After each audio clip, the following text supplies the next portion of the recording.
Şöyle kırıyorum. Şu vaziyette geleceğiz. Şurada.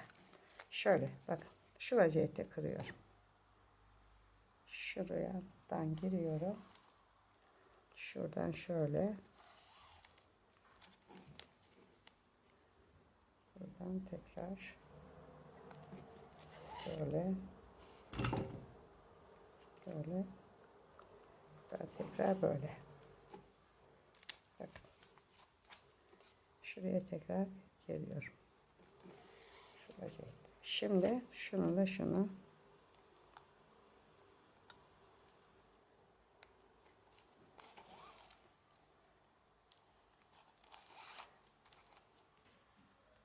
buradan yine aynen arkadaşlar zigzagımı dikerek devam ediyorum.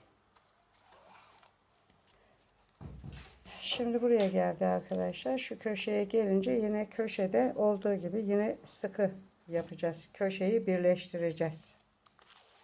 Yani birkaç turda dikeceğiz köşeyi. Buralar önemli değil. Bunlar tutuyor da köşede gerginlik olduğu için köşeyi birkaç tur da dikmemiz gerekecek. Şimdi bakın şu köşeye geldim yine arkadaşlar. Şuraya. Şimdi şurada dikkat edin. Şu vaziyette tutuyorum. Şöyle. Şuradan içeriye girdim. Bak. Şu aradan girdim. Şöyle. Şuradan tekrar çıktım. Buraya ben birkaç tur atacağım. Çünkü başka türlü kağıt kendini gerer arkadaşlar, açılır. Onun için buralara, bu köşe kısımlara, yani kalbin kenarının kırıldığı, yani üst kısımlarda kırılıyor ya, o kısımlara birkaç tur atacağız. Şimdi bakın şöyle yapıyorum. Şununla şunu dikiyorum. Bakın. Çok basit bir şey arkadaşlar bu aslında. İşte sadece bir dikkatli bakmak lazım olaya. Şuraya geldim. Bakın. Şöyle. Bakın şu kısmı görüyor musunuz? Böyle meyil verdi. Şimdi bu sefer şöyle geriyorum. Şununla şunu dikiyorum. Şöyle şurayı.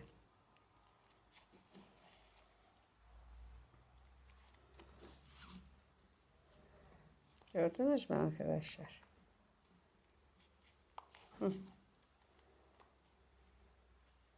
Şimdi burayı kırıyorum.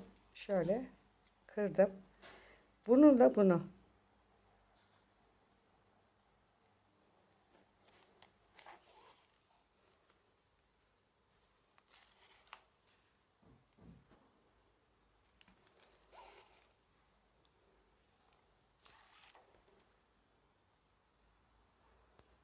Şöyle. Şimdi arkadaşlar şöyle geldik. Şununla şunu dikiyorum.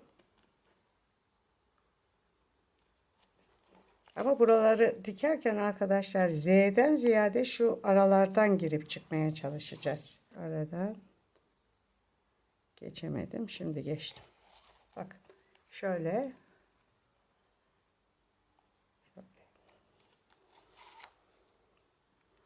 Buradan tekrar çıkıyorum. Şimdi arkadaşlar bununla bunu. Evet arkadaşlar bakın. Şöyle çıkayım. Şuradan yukarıya çıkayım ben yine. Bakın. Gördünüz mü çantanın şeklini? Bakın 3. sırayı da diktim. 3. sırayı diktiğimde şöyle çanta kendiliğinden burada kırılıyor. Gördüğünüz gibi. Şimdi 2. sırayı dikeceğim. 2. sırayı da dikmek için aynen 32 tane şu kağıtlardan yapmıştım. Bunun da şu katını birleştiriyorum. Şöyle. Yani kenar birleştirmeyi yapıyorum arkadaşlar. Yine burada da. Şimdi bunu şu şekilde tutuyorum. Şöyle. Bildiğimiz kenar birleştirme. Şöyle şu aradan açtım arayı. Şu arayı. Şuradan girdiriyorum ikisini bir. Bakın. Girdirdim. Şimdi şu kısmı şu vaziyette şöyle yapıştırıyoruz. Tutkallayıp şunu şu araya sokuyorum. Bunu bu sefer tutkalıyorum. Şöyle şurayı da ve bunu da alıp tam şuraya sokuyorum. Bunu diktikten sonra arkadaşlar şu 4 tane bunlardan var ya, bunları dikeceğim. Şimdi bunu da dikmek için arkadaşlar aynen şu vaziyette tutuyorum. Şöyle ipim zaten burada. Bunun dikiminde herhangi bir özellik yok arkadaşlar. Çepeçevre dikeceğim bunu. Bunu çepeçevre dikeceğim. Bakın. Şu ipim burada. Şuradan giriyorum. Bildiğimiz zikzak dikişimizi yapıyoruz arkadaşlar. Yalnız bu sefer bu kağıt 3. sıradakinden küçük.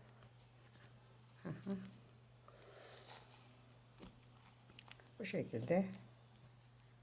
Şimdi buraya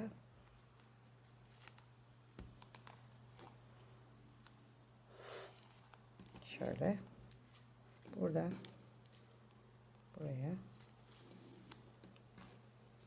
buradan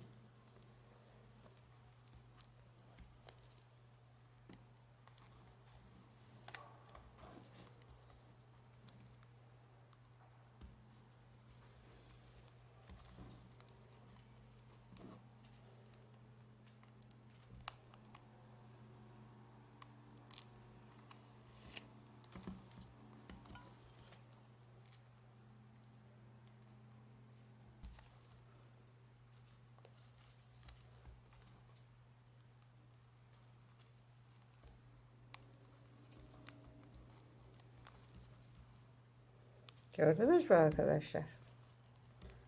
Çanta tamamıyla kalp şeklini aldı diktiğimiz zaman. Evet arkadaşlar, ikinci sırayı da diktim. Şimdi birinci sıraya geldim. Birinci sırada da biliyorsunuz şunlarım var. Bunları da şöyle yerleştireceğim. Hani çantanın iki kenarı burası ya. Şuralar boş kalacak. Şöyle V'ler boş kalacak. Şuradan itibaren bunları, bu parçaları buraya dikmeye başlıyorum. Şöyle tuttum. Şuradan bunu buna birleştiriyorum. Şöyle.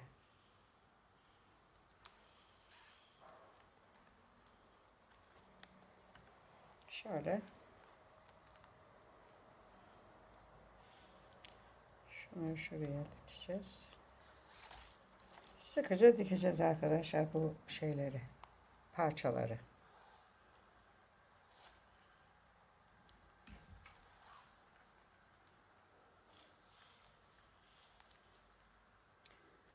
İçeriden gireceğim şöyle.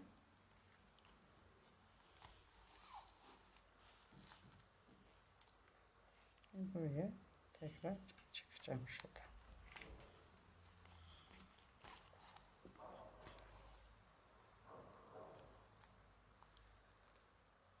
Şimdi bunu şuradan şu vaziyette şöyle çıkartayım.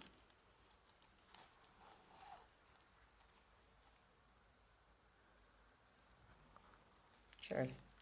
Şöyle oldu arkadaşlar. Şimdi şunu bu şekilde dikiyorum. Şöyle. Böyle giriyorum arkadaşlar şuraya.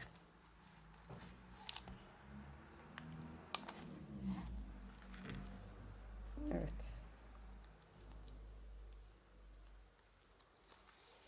Bunu sıkıca dikelim buraya. Şimdi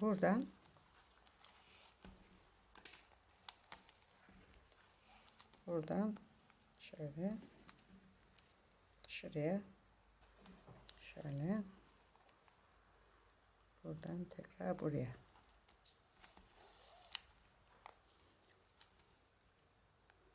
Buradan şuraya ve buradan da tekrar buraya. Şimdi şunu da bunu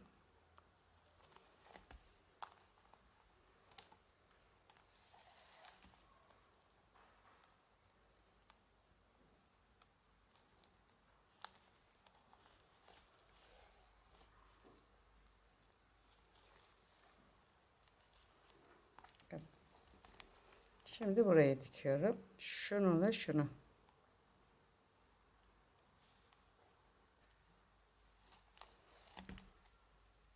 Evet, şimdi bunu da bunu dikiyorum.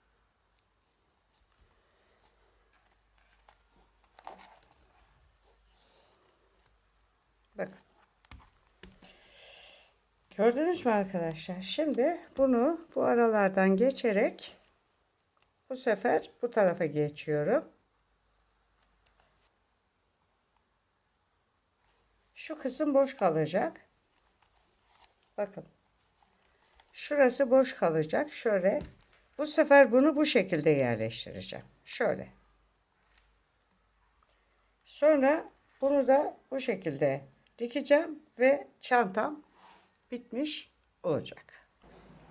Arkadaşlar şimdi çantamın sapları şurada hazır. Daha önce bu sapın nasıl yapıldığı ile ilgili arkadaşlar videom var. Oradan takiple bu çanta sapının nasıl yapıldığını görürsünüz. Şimdi bu çanta saplarını takmak için şu yan taraflara böyle içinde halkası olan kağıtlar monte edeceğim. Burada yerini belirledim arkadaşlar. Şurada şöyle. Burayı ben çarklı zımbamla deliyorum. Şu vaziyette.